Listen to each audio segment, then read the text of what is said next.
they can stand out pretty much through their work. That's only it.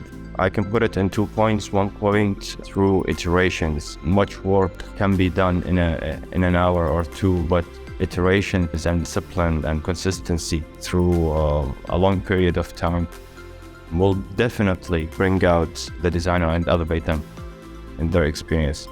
And that's because no matter what, through practice, through iterations, through facing the problem every day, and every day coming up with a different solution, that definitely would boost the designer's skill sets into approaching a problem.